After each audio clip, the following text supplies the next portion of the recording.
sini saya akan menjelaskan kerajaan Islam di Jawa. 1. Kerajaan Demak, 2. Kerajaan Mataram, 3. Kerajaan Banten, dan 4. Kerajaan Cirebon.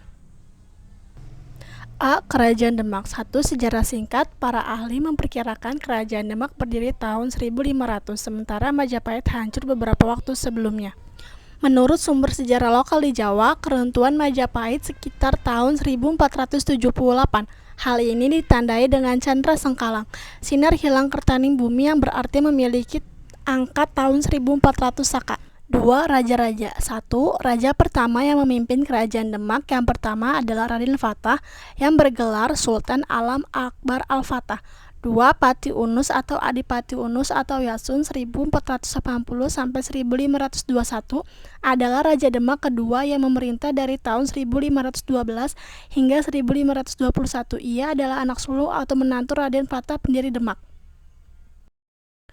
3. Sultan Trenggana. Trenggana alias Tungkalo lahir 1483, wafat 1546, adalah Raja Demak ketiga yang memerintah tahun 1505 sampai 1518, kemudian tahun 1521 sampai 1546.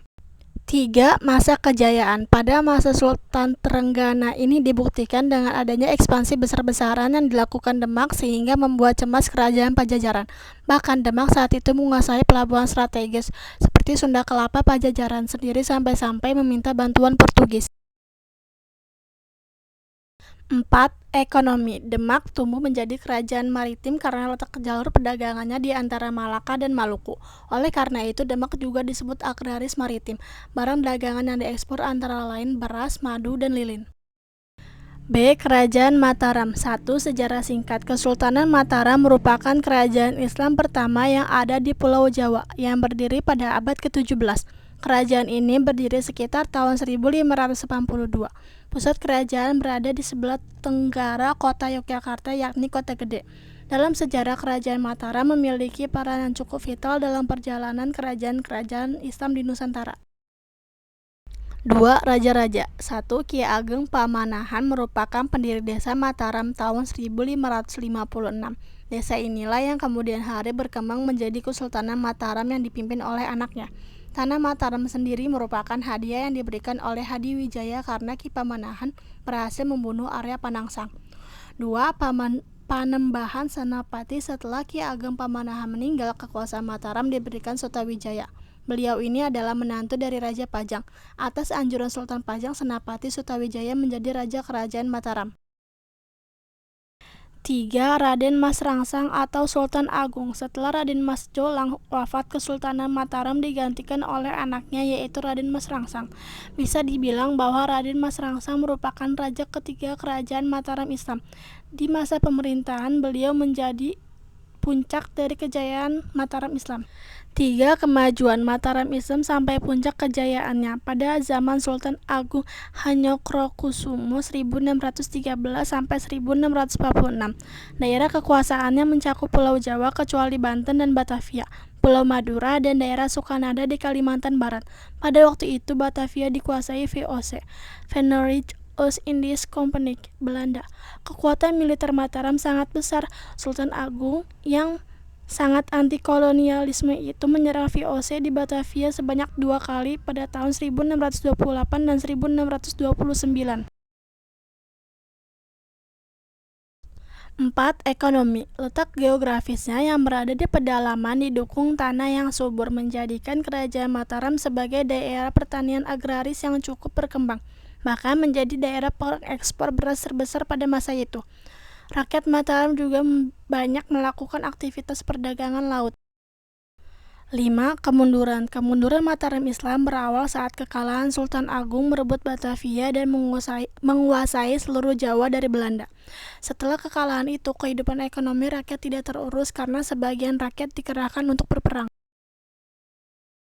C. Kesultanan Banten. 1. Sejarah singkat. Kerajaan Banten merupakan kerajaan Islam yang terletak di Provinsi Banten.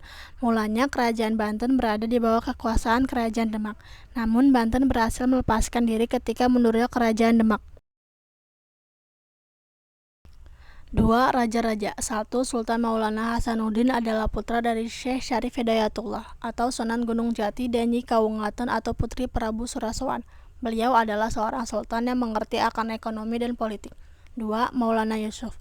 Setelah Maulana Hasanuddin meninggal pada tahun 1570, Maulana Yusuf naik tahta, kemudian melanjutkan ekspansi Banten ke pedalaman kawasan Sunda dengan menaklukkan Pakuan Pajajaran pada tahun 1579. 3. Maulana Muhammad. Seperti pendahulunya, ia juga melakukan perluasan wilayah Kesultanan Banten, namun meninggal dunia di Palembang sewaktu mencoba mendudukan kawasan tersebut. 3. Kemajuan Kesultanan Banten mencapai puncak kejayaannya pada masa pemerintahan Abu Fath Abdul Fattah atau lebih dikenal dengan nama Sultan Ageng Tirtayasa. Saat itu pelabuhan Banten telah menjadi pelabuhan internasional sehingga perekonomian kesultanan itu maju pesat. 4. Ekonomi Banten di bawah pemerintahan Sultan Ageng Tirtayasa dapat berkembang menjadi bandar perdagangan dan pusat penyebaran agama Islam.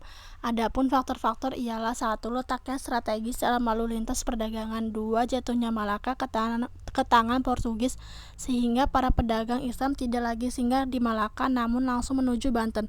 3. Banten memiliki bahan ekspor yang penting yakni lada.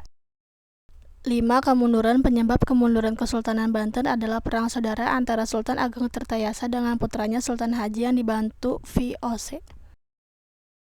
D. Kesultanan Cirebon. 1. Sejarah singkat. Kerajaan Cirebon merupakan sebuah kerajaan bercorak Islam ternama yang berasal dari Jawa Barat. Kesultanan Cirebon berdiri pada abad ke-15 dan 16 Masehi. Kesultanan Cirebon juga merupakan pangkalan penting yang menghubungkan jalur perdagangan antar pulau.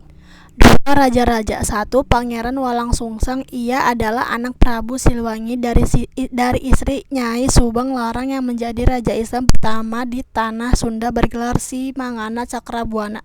Setelah mendirikan kerajaan Cirebon, ia juga dikenal dengan nama Pangeran Cakrabuana. 2. Sunan Gunung Jati. Wafat pada 1568, ia dimakamkan di Bukit Sembung atau yang dikenal dengan Makam Gunung Jati. Penggantinya di Cirebon ialah buyut yang kelak dikenal sebagai Panembahan Ratu Putra Pangeran Suwarga. 3. Ekonomi. Setelah perjanjian 7 Januari 1681 antara Kerajaan Cirebon dan VOC, Kerajaan Cirebon semakin jauh dari kehidupan kelautan dan perdagangan karena VOC memegang hak monopoli atas berbagai jenis komoditas perdagangan dan pelabuhan. 4. Kemajuan. Masa kejayaan atau keemasan Cirebon sebagai sebuah kerajaan berdaulat dimulai sejak diangkatnya Syarif Hidayatullah sebagai Sultan Cirebon I sampai dengan berakhirnya pemerintahan Sultan Cirebon kedua yaitu Pangeran Agung Panembahan Ratu yakni dari mulai tahun 1479 sampai 1649 Masehi. Masa Syarif Hidayatullah Cirebon banyak melakukan gebrakan-gebrakan politik dengan menjalin persahabatan dengan kesultanan di Nusantara terutamanya dengan Demak. 5. Kemunduran.